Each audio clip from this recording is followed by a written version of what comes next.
Check number 4, checking number 4, microphone number 4, check. Check number 4, microphone number 4, check. Check number 4, microphone number 4, check. Check number 4.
Good morning.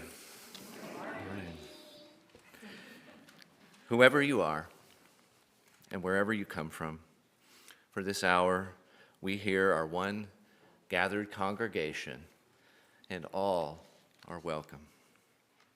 I invite you to follow along in the order of service.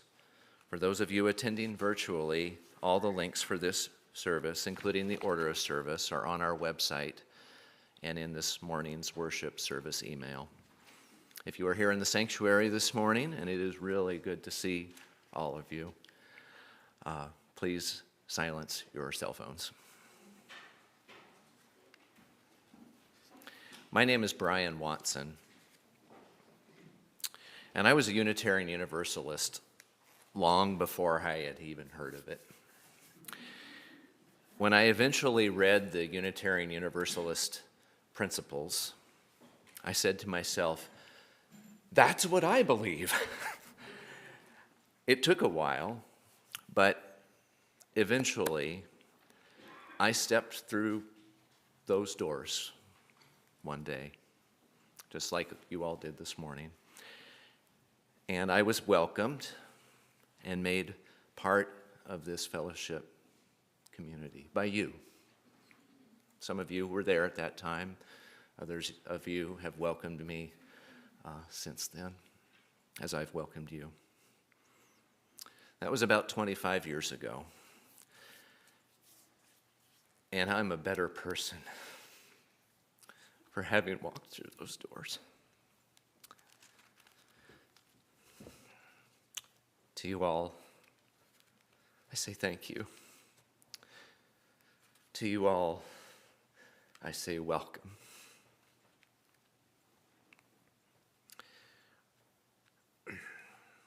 Our worship leader this morning is the Reverend Monica Jacobson-Tennessen. Reverend Monica, as she likes to be called because her last name is so long, has served congregations in Oregon, Massachusetts, and in Washington. She currently serves as the minister of Community Unitarian Universalist Church in Pasco, Washington, and lives outside Olympia, Washington, with her spouse, child, and two mischievous Siamese cats. Welcome. Glad you're here. For those of you who are here for the first time, I'd like to extend an especially warm welcome. We are glad you're here. If you are here in person, we would all love to welcome you and chat outside after the service. If you are attending virtually, please introduce yourselves after the service at our Zoom coffee hour.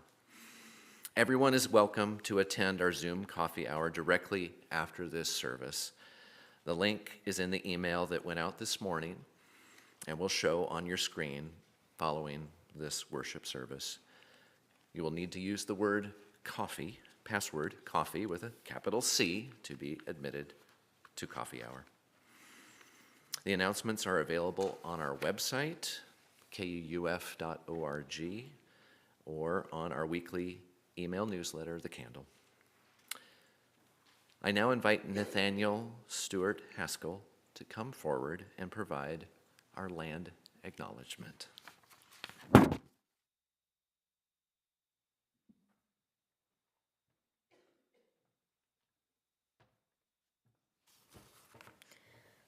We acknowledge that the land on which we gather is the Aboriginal territory of the Suquamish people, expert fishermen, canoe builders, and basket weavers.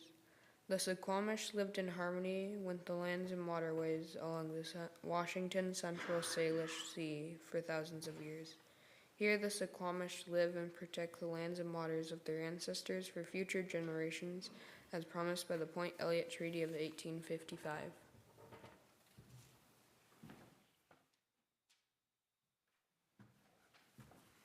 Thank you, Nathaniel. Now, please join in singing our musical call to worship, Faith is a Forest, in our gray hymnal, Singing the Living Tradition. The words will also appear on the screens in front of you.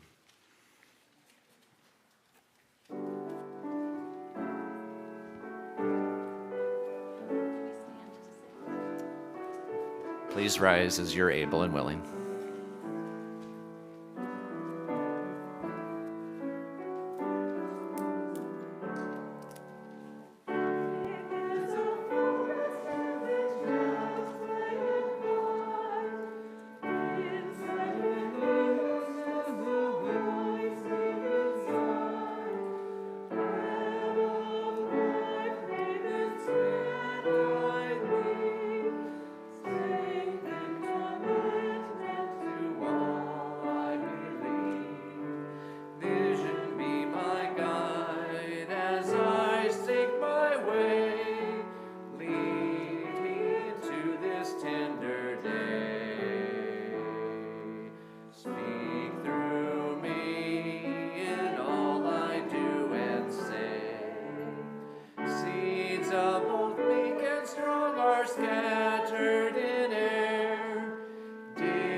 And now I'd like to invite Riley, Emmett, and Riley's family perhaps to come lead us in the children's chalice lighting.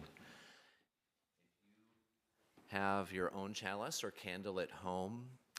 You can light it as Riley leads us in our chalice lighting.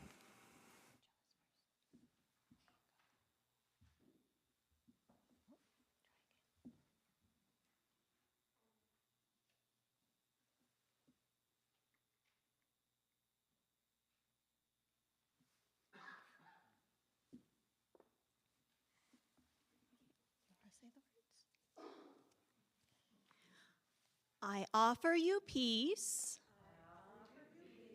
I offer you friendship. I offer you love. I see your beauty. I hear your needs. I feel your feelings. My wisdom comes from within. I honor that source in you. Let us work together.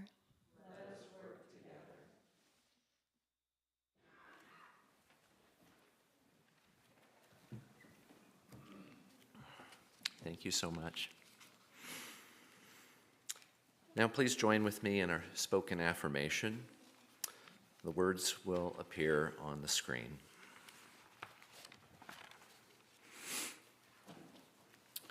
We gather as a caring community, seeking life's deeper meanings.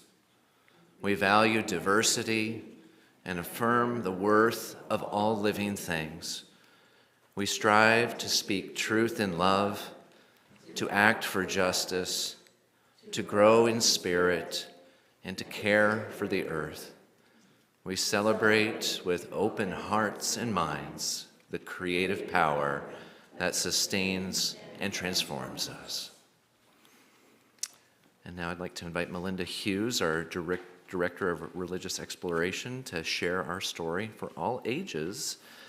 And it's all yours. Good morning, everyone.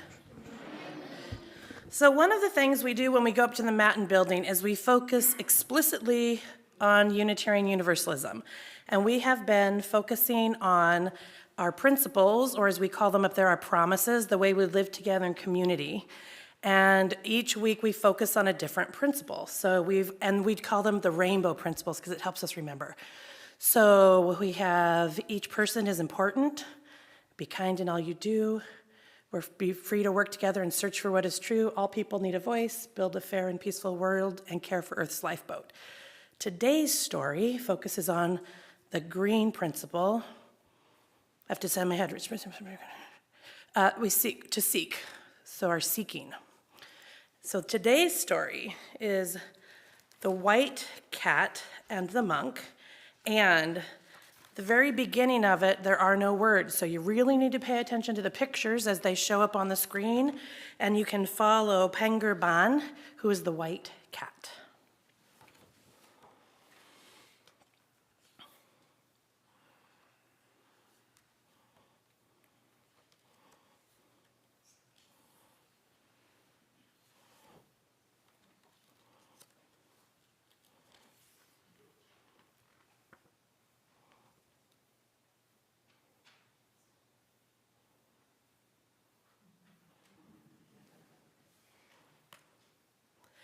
I, monk and scholar, share my room with my white cat, Penger. By candle's light, late into the night, we work, each at a special trade. Far more than any fame, I enjoy the peaceful pursuit of knowledge. I treasure the wealth to be found in my books. Penger has his own pursuit, his game of chase and catch.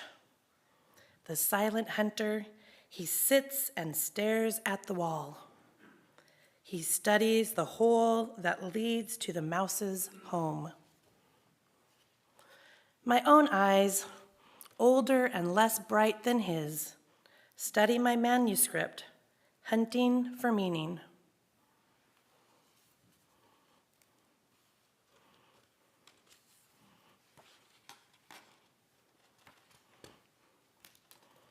Each page is a challenge. Penger does not disturb me at my work, and I do not disturb him at his. We are each content with all we need to entertain us. Ours is a happy tale. When a mouse appears, Penger snares it with his needle claws. He feels joy at catching his prey. I feel joy as I find at last the answer to my puzzle. In our tiny home, Penger finds his mouse, and I find light in the darkness.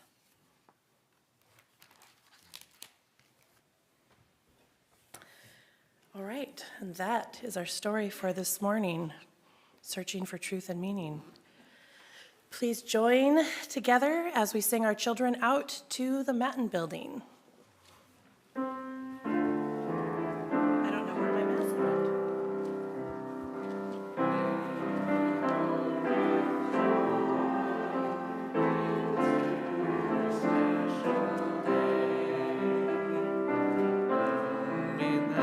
That enfolds you as you go on your way.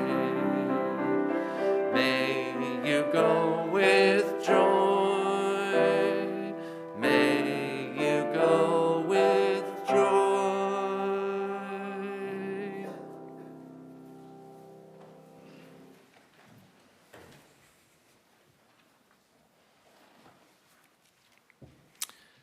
The hymn, Let It Be a Dance, was written by Reverend Rick Maston.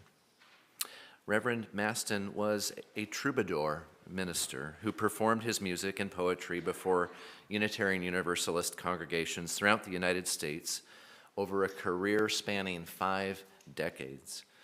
He's the author of 23 books, a dozen song albums, and this popular hymn that's a favorite of ours. Because we seem to love this hymn here so much at KUUF, I want to share a little bit more with you about its author. Reverend Maston was ordained in 1972 at the Unitarian Universalist Church in Arlington, Virginia, as part of an effort of the Ministerial Fellowship Committee to address the needs for non-parish ministers engaged in social action.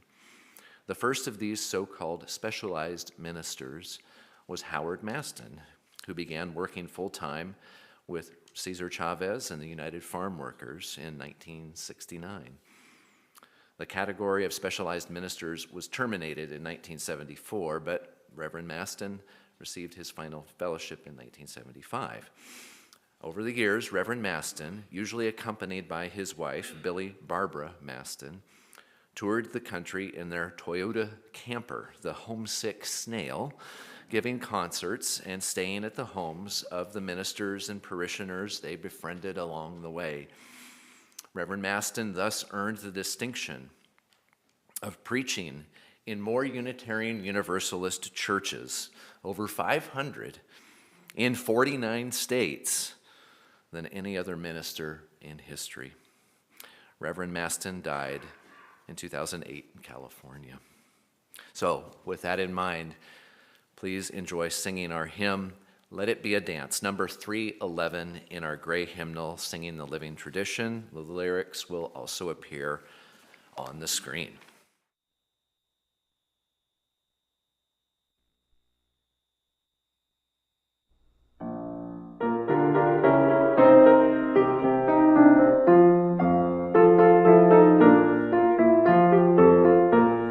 Let it be a dance we do.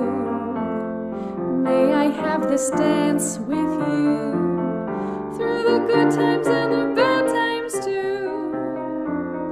Let it be a dance. Let a dancing song be heard. Play the music, say the word, and fill the sky with sailing birds. Let it be a dance, let it be a dance, let it be a dance. Learn to follow, learn to lead. Feel the rhythm, feel the need. To reap the harvest, plant the seed. Let it be a dance. Let it be a dance we do. May I have this dance with you through the good times and the bad times too. Let it be a dance. Everybody turn and spin. Let your body learn to bend. And like a willow with the wind, let it be a dance. Let it be a dance. Let it be a dance. A child is born, the old must die. A time for joy, a time to cry. Take it as it passes by. Let it be a dance. Let it be a dance we do. May I have this dance with you through the good times and the bad times too. Let it be a dance. Morning star comes out at night. Without the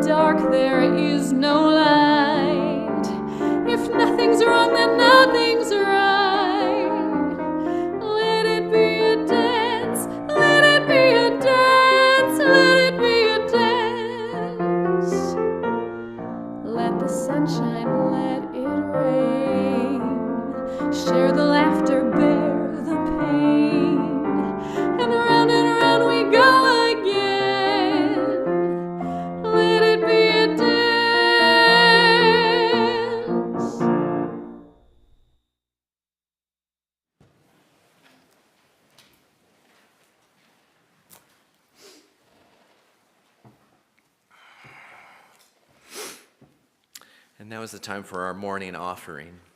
If your offering is for KUUF, please put it into the envelopes in the baskets. Loose change, cash, or checks placed in the basket will go to this month's recipient of our charitable giving, the Kitsap Immigrant Assistance Center. If you would like to donate electronically, just use the PayPal link in this morning's email on our website or the handy QR code that is at the bottom of your order of service here in the sanctuary. If you do give online, you may then email admin@kuuf.org to let us know if your donation is for the KUF General Fund, the Minister's Discretionary Fund to help our members in need, or our monthly charitable giving recipient. Funds that are not given a designation will go to our general fund. If you would like to donate by check and are attending virtually, please send a check to the address on the screen. In the memo line of the offering check, please say where you would like your offering to go. If this is your first time at KUF, you are our guest. There is no need to contribute. Now let there be an offering to strengthen and sustain our community, which is sacred to so many of us. We'll enjoy our pianist's gift of music, The Happy Farmer, by Robert Schumann.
Now it is time in our service for the sharing of joys and sorrows. Though we are physically distanced from one another, our hearts and our spirits remain connected. When shared together, our joys are amplified and our sorrows lessened. We have several to share this morning.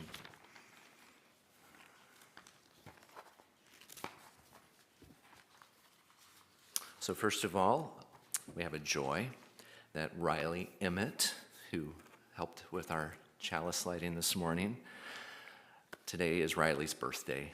He turns 7 today. How the years have gone by so fast. For those that remember Riley as Morgan, Riley has asked to be known by his middle name, Riley, just so you know. So happy birthday, Riley, and happy birthday to the Emmett family. And we have one from Janice Webb. I am thankful for the recent reunion of my family in Scottsdale. My sons, Ed Luby and Dan Luby, are my pride and joy.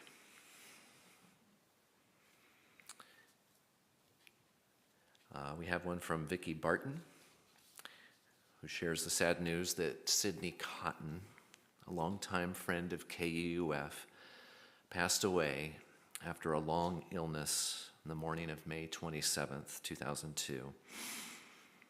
The family is not planning a service at this time, but we remember Sidney. We also have a joy from Jeanette Wool. Her joy is that today her granddaughter turns 8 years old. That's wonderful.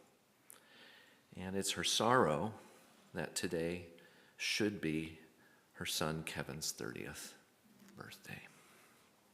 We're with you, Jeanette.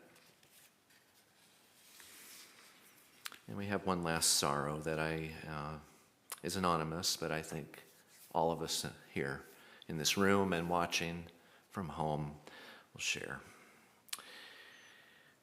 The sorrow is that the recent school shooting in Texas forces us to ask ourselves as a society, what do we love more, guns or children?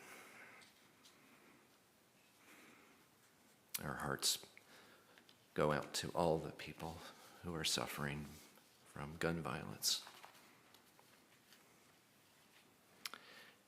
And we light one last candle for those joys and sorrows which are too tender to share. Now, please join me in a moment of prayer or intention.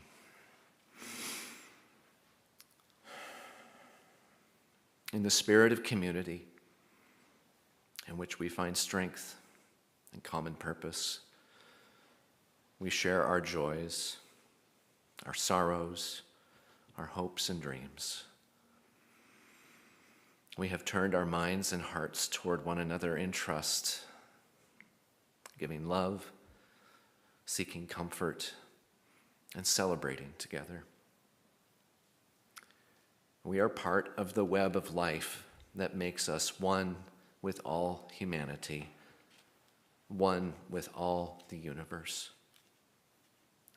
In all the moments of our lives, for those loved ones and events shared this morning, and for those we yet hold in the silence of our hearts, we are truly grateful for the love and support of this beloved community. May the spirit of life and love bring peace to us all. Amen. And blessed be. Now please join me in singing Spirit of Life, hymn number 123 in our gray hymnal. For those at home, the words will appear on your screen, and you may remain seated as we sing Spirit of Life.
Good morning. Good morning. I am Reverend Monica Jacobson-Tennessen. I use she, her pronouns, and I am so very glad to be with you today, here in the room and online, and however you might be connecting. We have 2 readings to share this morning. First, a piece from the Reverend Kathleen McTeague titled Bathing in Starlight.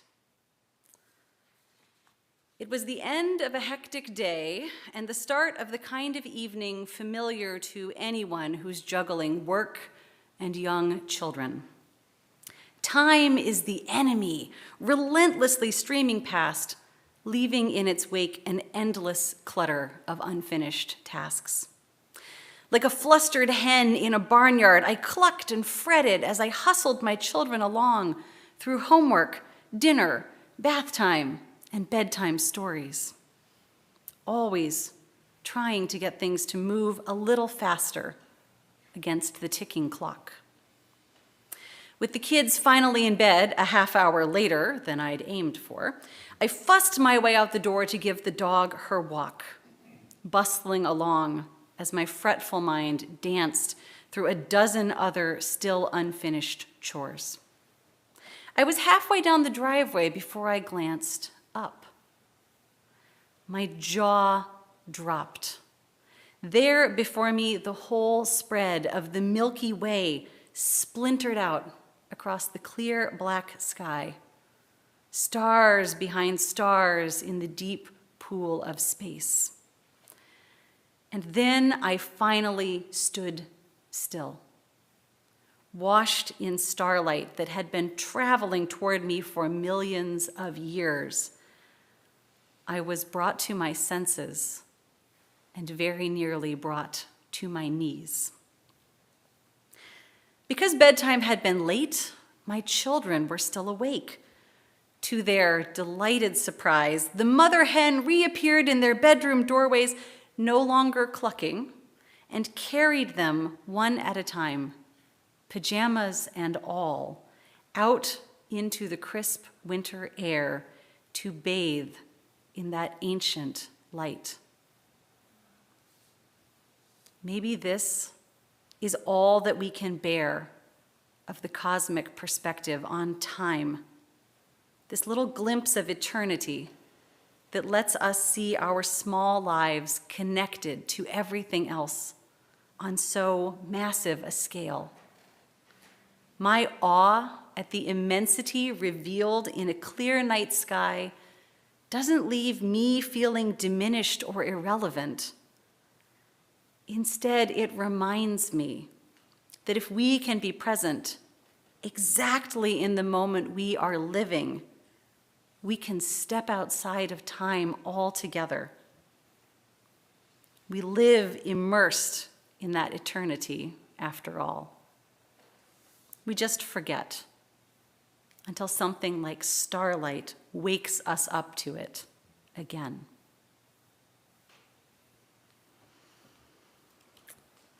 And a second reading, a poem by Rabbi Rachel Barenblatt, titled Pursue.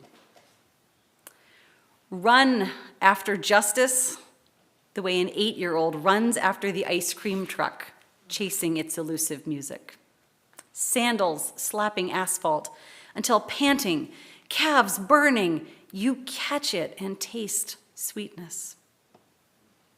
Run after justice with the single-minded focus a 13-year-old brings to their newly acquired phone. Run after justice the way the mother of a colicky newborn pursues sleep. Run after justice, wholehearted and open, as though justice were your beloved who makes your heart race, whose integrity shines like the light of the sun, who makes you want to be better than you are. Now please join me in a moment of reflection, followed by our post-reflection music.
Thank you, Brian. It is a heartbreaking time in our world. You don't need me to tell you that. I know this is true for so many of us, not just me.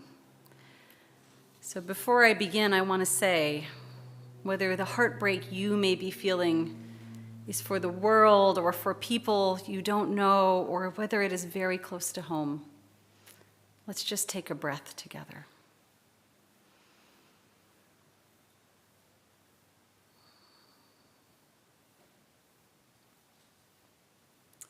Now, what can the idea of infinite games offer us in our ability to meet this world? Let's see. James Carse, who was a professor of history and the literature of religion at New York University, published a book in 1986 called Finite and Infinite Games, a vision of life as play and possibility. The book begins with this. There are at least two kinds of games. One could be called finite and the other infinite. A finite game is played for the purpose of winning. An infinite game for the purpose of continuing to play. Carse goes on to say, if a finite game is to be won by someone, it must come to a definitive end. It will come to an end when someone has won. We know that someone has won the game when all the players have agreed who among them is the winner. No other condition than the agreement of the players is absolutely required in determining who has won the game. And there is no finite game unless the players freely choose to play it. In one respect, but only one, an infinite game is identical to a finite game.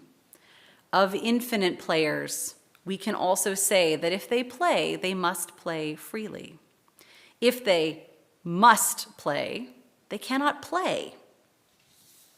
Otherwise, infinite and finite play stand in the sharpest possible contrast. Infinite players cannot say when their game began, nor do they care. They do not care for the reason that their game is not bounded by time. Indeed, the only purpose of the game is to prevent it from coming to an end, to keep everyone in play. Now, what does that mean? I was introduced to Carse's work back when I was in seminary, when my theology professor, in the midst of days of dense, fascinating, complicated lectures about many schools of theology and their complex vocabularies and their backgrounds, one day he casually added that theology is an infinite game. There is no winning at theology. There is no point where one person makes a statement or publishes a book and everyone else in the entire world says, oh yes, you've solved it. That's the framework that makes meaning of absolutely everything. Certainly there have been folks who have tried to win at theology, which mainly seems to be an exercise in frustration for them and everyone around them. And we know that in certain times and places, it has been something that has led to violence. We can best understand theology as an infinite game. Now, the strictest definition of theology would be the study of God. But as Unitarian Universalists, we find it to be more expansive, more inclusive, and more accurate to say theology is the study of the way in which we make meaning of our lives. Ideas about God may or may not be part of that for different people on different days. When we enter into comparative theology, that is, trying to explain to each other how we each make meaning of our lives, it's easy to get stymied. First, because the parts of our lives that we feel are most meaningful are often the hardest to put into words. And second, because it's a little scary. I think we have all had moments where we were trying to explain how we see the world, And we were met by somebody who in that moment was treating theology as a finite game.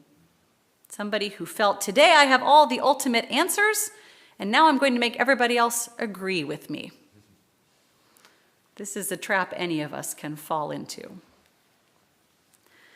Practicing theology as an infinite game is about playfulness.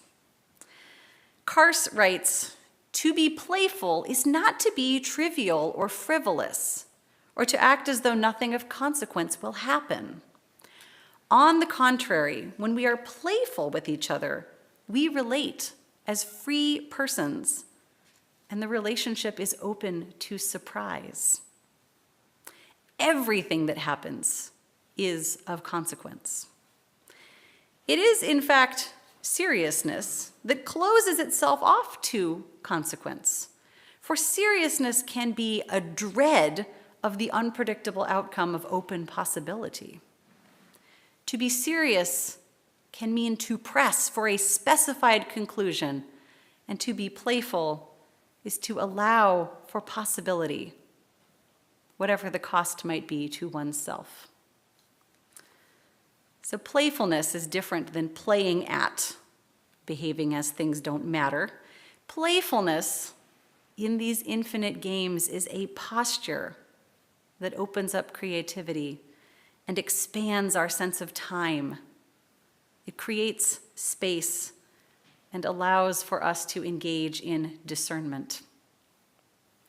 Like a monk awake all night at his books while a cat hunts a mouse. When my daughter was small, she attended a Montessori preschool, and our family was introduced to the idea of cooperative games. These are board games you play in which the players work together to achieve some sort of goal or to create some sort of shared imaginative experience. And we loved playing these games. One of our favorites, which we still play, even though she is now almost 10, is a game called Wildcraft. In this game, the players take an imaginary hike up a mountain to collect berries, and they encounter certain misfortunes along the way. They get blisters and mosquito bites. And during this journey, each player collects cards symbolizing certain herbs. And when the misfortunes occur, they can use the card, the symbolic herbal medicine, to address the misfortune.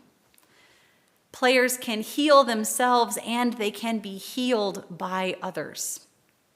This is not the kind of game where you hide your stack of special cards away, keeping it for the moment when you need it. In Wildcraft, you are asked to notice what is happening to everyone who is playing and look to see if you can offer something helpful for someone else's journey. It seems to me that this is the kind of game we play together as Unitarian Universalists. With our various theologies, we listen to many different ways of making meaning from life. Sometimes we ask each other curious questions to learn more. And sometimes we offer up what we have collected in our journeys. And because our congregations are covenantal, we practice that as a kind of infinite game too. Our covenants are always aspirational. They describe what we are aiming toward. As Melinda said, they are the promises that we try to make to each other. The ways of being and behaving that we always are trying to draw closer to. And I don't know about you, but I can say of myself that I have not yet perfectly lived my covenantal aspirations. I have grumpy days when I don't listen quite as well as I mean to, or I say something fast and it comes out wrong. And I have moments where somebody else says something and it hits one of my sore spots, which is really less about what they said and more about what I heard. And sometimes it takes me some time to come around to having the conversation that I know I need to have to make things right. So I say thank goodness Covenant isn't a finite game that you could win or lose. As much as it feels awful when those moments happen, thinking of our covenants as an infinite game helps me. Because in an infinite game, what matters is the choice to keep playing and keep trying and practicing and learning. And these days, that is helping me in our pursuit of justice, too. Because we know that a truly just world, a world we have never lived in, although we may have glimpsed fragments of it from time to time, that world is not going to be achieved anytime soon. It may never be fully achieved, in fact, and yet we pursue it. Not as a final destination. I think we all know that even as we reach one marker of more justice, one new law passed or one old unjust law repealed, land returned to an indigenous group, or reparations paid, even as we reach one marker, we know that we will find others that must also be pursued. We learn about other injustices to be addressed. We find things in ourselves to unlearn and ways to grow and change. And we find tensions in the world that we need to be able to hold.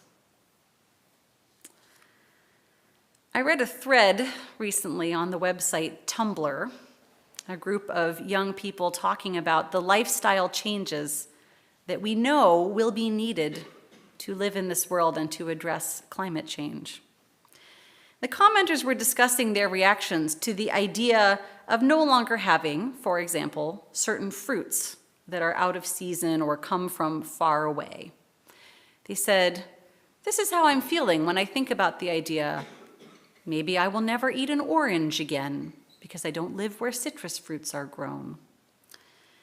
And one person with the username Starbright Cobweb concluded by saying, "It's more about the terrain of the argument. When these conversations happen, are you able to acknowledge, with regret perhaps, but with honesty, that life will need to change and it is an essential part of the process? Or are you busy jumping to a short-term defense of the status quo because thinking about that change is still too uncomfortable for you?" This person offered, "As a way of thinking about this, notice when you say environmentalists demand X is problematic because it will impact group Y, and instead consider saying environmentalists demand X is probably necessary as part of a profound reorientation of how we distribute resources internationally, but it will impact group Y. What are the options we can start working on now to minimize that impact?" And then a person with the username Fremeden replied, "I think we need to start not even with environmentalists demand X would trade A for B, such as fast fashion for small bespoke wardrobes, fast air travel for slow sailing ships, or fewer oranges but more rewilded blight-resistant chestnuts. We start not with that, but by asking, why are Group Y's lives so constrained and miserable that cutting down on some consumer goods feels like the apocalypse? And how do we fix that?" And then, in a beautiful illustration of the power of playfully opening up more space in a conversation, a third person with the username Elodie Underglass wrote this: "One of the most radical things we can do is change our imaginations. One of the most radical lifestyle choices we can make is not buying different stuff, but changing our relationships and desires. One of the most challenging things we can give up is not a fruit or meat or tropical vacations. One of the most challenging things we can give up is the idea of giving up as sacrifice and martyrdom. Instead, we can frame it as making more joyful choices. Now that sounds like an infinite game to me. Changing our imaginations. Because justice as a finite game is a recipe for despair, but justice as an infinite game offers us much. One of our UU theologians, Dr. Sharon Welch, wrote a book called After Empire, in which she draws upon indigenous and Buddhist teachings for our pursuit of justice. She says this: as we are grounded in compassion, wisdom, and non-knowing, as we seek ethical integrity but not moral certainty, our model for political action is neither the ringing judgment of the prophet nor the confident witness of the martyr. Our model is, rather, the ironic vitality of the trickster, the audacity and connection of the artist, and the virtuosity of the jazz musician, playing with skill and verve the rhythms and risks of life. She goes on to conclude that to live this improvisational ethic will require 4 ingredients. First, beauty, a deep, nuanced appreciation of the world around us, its foibles and limitations as much as its graceful splendor.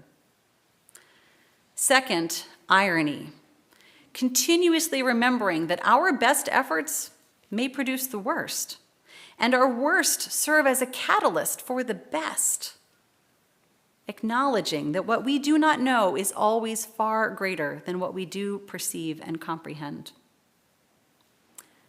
Third, suffering, being present to agony and pain, even when we cannot understand or grasp its genesis and scope, refusing to evade, dismiss, or deny the depth and cost of tragedy and loss.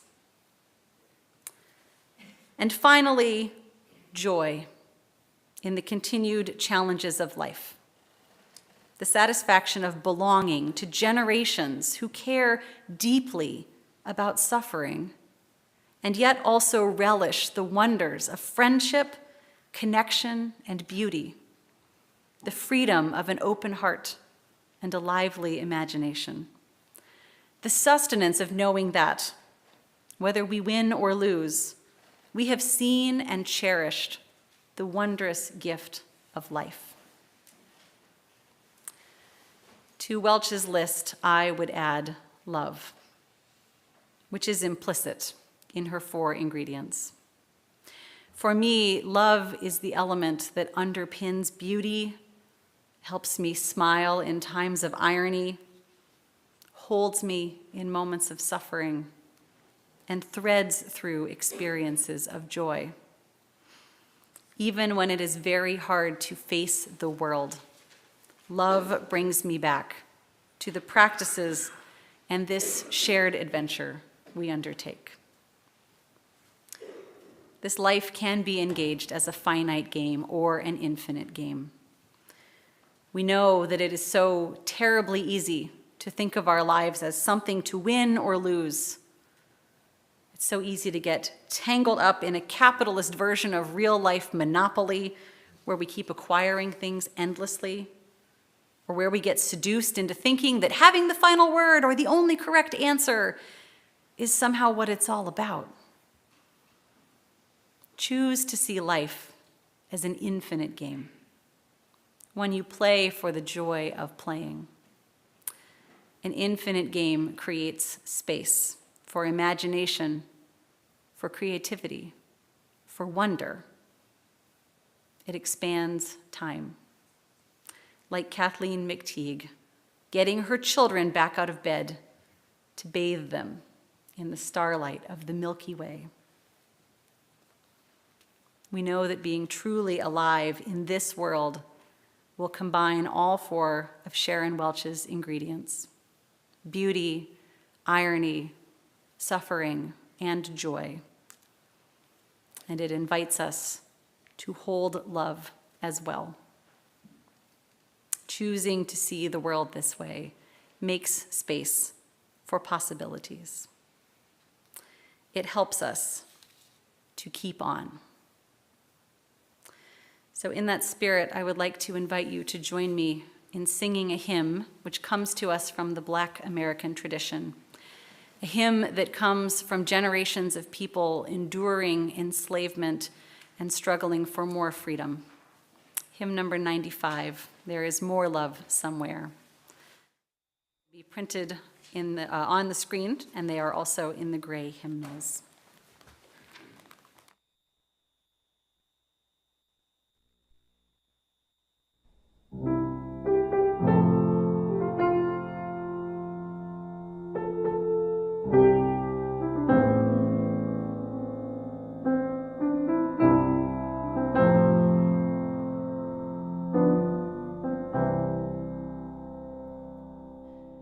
There is more love somewhere. There is more love somewhere. I'm gonna keep on till I find it. There is more love somewhere. There is more hope somewhere.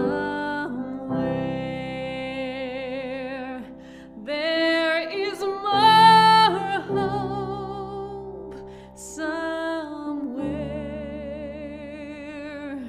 I'm gonna keep on till I find it.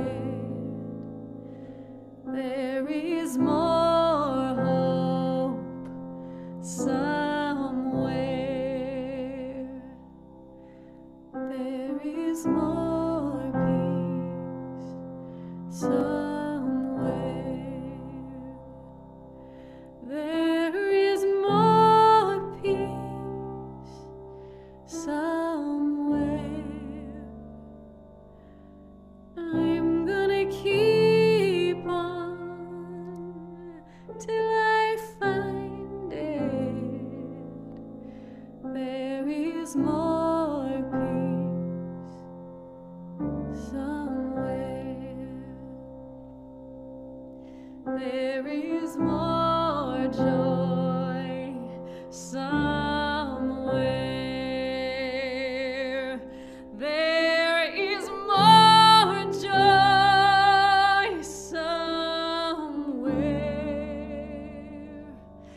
I'm gonna keep on till I find it. There is more joy somewhere.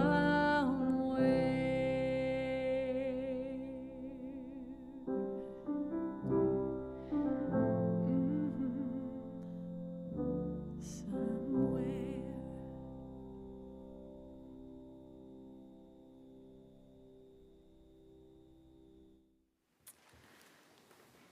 Now I get to share in that particular UU ritual of inviting you to coffee hour. After the service is over today, please exit immediately through the foyer. You are encouraged to greet each other outdoors. Coffee and tea will be served in the breezeway between our two buildings. All who are attending from home or elsewhere are invited to greet each other during the virtual coffee hour on Zoom. The link to join that is in this morning's email and will appear on your screen. The password is coffee, spelled with a capital C. We extinguish our chalice this morning with these words from Sarah Campbell. We receive fragments of holiness, glimpses of eternity, brief moments of insight. Let us gather them up for the precious gifts that they are, and, renewed by their grace, move boldly into the unknown. May you go in peace.